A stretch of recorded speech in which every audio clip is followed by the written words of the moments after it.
This is going to be a quick tutorial of the first movement from Serendipity Suite, which will be our audition piece for fall seating.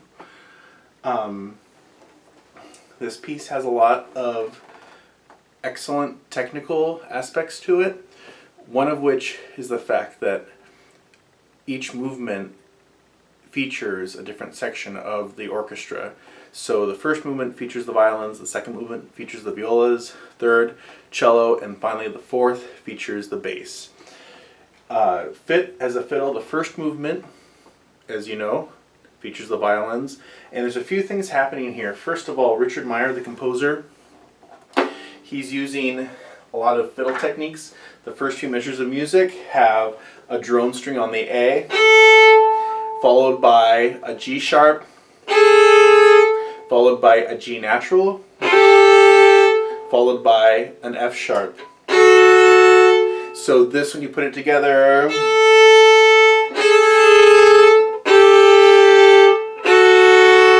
sounds a little bit twangy, and that's what it should sound like. It should sound a little bit rustic, especially that G sharp against the A. But then it resolves. And so we want to make sure each of those pitches is tuned accurately. A G sharp is a G sharp. It's a high 3 on the violin. It's not a regular 3. It's not going to be a low 3. It needs to have that nice extension happening right at the get-go.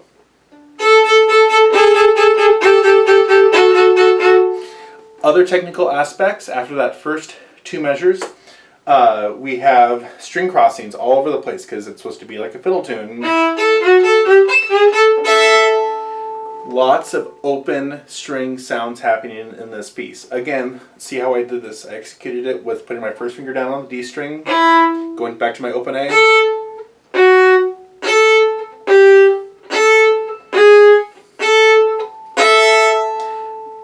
It sounds flashy, but it's really easy to play because all I'm basically playing is, but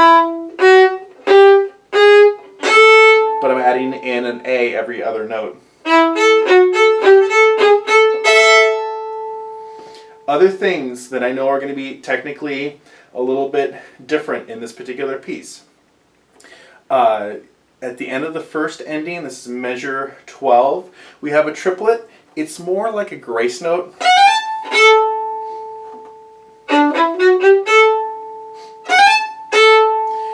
It's supposed to be this nice little flash of sound. It doesn't have to be each note there, but it's also not quick. It's just and it's not on the downbeat. So that's going to be a part that we're going to have to catch as an ensemble. You have to watch the first two people in your section. Make sure that's put together. Other technical aspects, pick up to measure 15. We have the same kind of thing happening, except for we're starting on an up bow and we're starting on the E string. So same kind of idea where we're just doing a scale going downwards. Low 2. Open E is fine there because it's supposed to be a fiddle tune.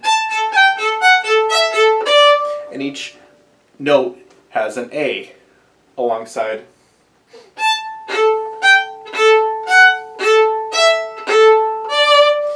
Each of these areas I'm talking about are things that you can spend at least 5 minutes every single day perfecting. This open sound,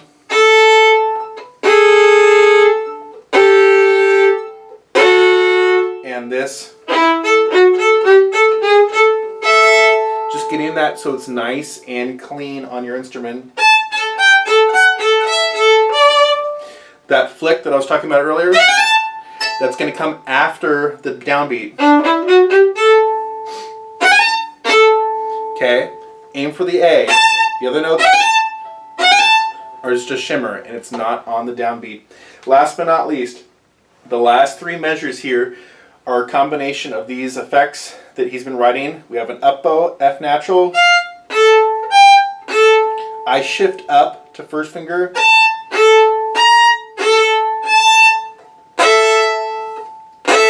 That way I'm in third position already for this part.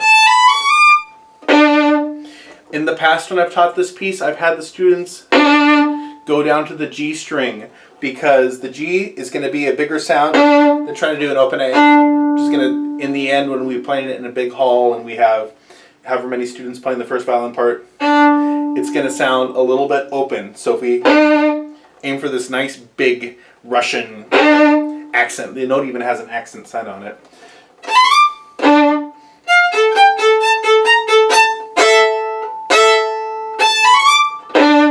And that one's different than that flick that happens at the end of the first ending, which is, again, which is just this nice little shimmer versus a long extended note. Both don't occur on the downbeat.